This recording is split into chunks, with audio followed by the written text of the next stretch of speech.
Joining us now live from Mexico City with more insight on the summit, Laura Carlsen with the Center for International Policy's Americas program. Laura, thanks for joining us.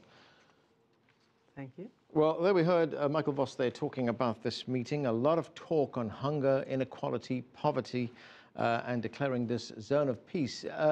Did you ever foresee anything substantive coming out of this meeting? Yes, I think this has been a major achievement for CELAC and also for the region itself. First of all, the level of participation. All 33 countries were there, which is a big achievement, and 31 heads of state, as well as the Secretary General of the United Nations, Ban Ki-moon, and of the Organization of American States. So what this means is there's been a real shift in geopolitical power in the region because this CELAC forum is being recognized as a place where decisions are made and where the countries get together. And of course, this is without the United States. So what that means too is that the countries are getting together, trying to create more equal terms against what they feel has been the domination of the United States. Now, there's always a big difference between the declarations and what actually gets done.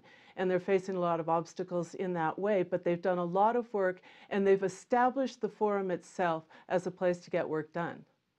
Point out, a great deal of difficulty in getting achieved what the meeting discusses, but in purely symbolic terms, this has been quite a diplomatic coup for Cuba, hasn't it? Yes, definitely. I mean, the fact that it's in Cuba and that they had the presidency of CELAC has been a major leap forward in their diplomatic relationships with Latin America and also a slap in the face to the United States. It's not only that Cuba was recognized by all the countries, which has been going on for a long time, but that there's a unanimous and very firm decision against the United States embargo against Cuba. And part of the reason for being of CELAC is to say, because of that embargo and because of the way the United States has imposed these policies and divided the continent, we're creating this other space. So Cuba's come a long way in this. What do you make of the fact that the Secretary General of the OAS, the Organization of American States, which is a large and powerful body, which of course also includes the United States and Canada, he was there at the meeting, and it was the OAS which in the 60s kicked Cuba out of that organization?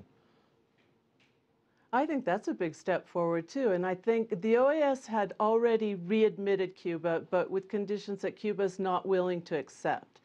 And the fact that he went to this meeting was, again, a recognition of the new forum that is CELAC, and also a way of opening the door to warmer relationships with Cuba. And it might also be a way of saying, please don't forget about us, because there's a competition going on there. And if CELAC were to achieve what it really wants to achieve, the OAS would become obsolete.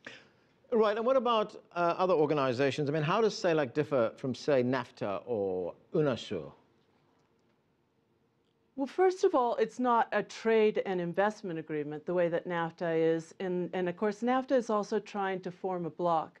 Second of all, because the countries don't have a major superpower like the United States involved in the process, what they're hoping is that they could create terms that are more egalitarian between them. And they're also looking to create South-South ties.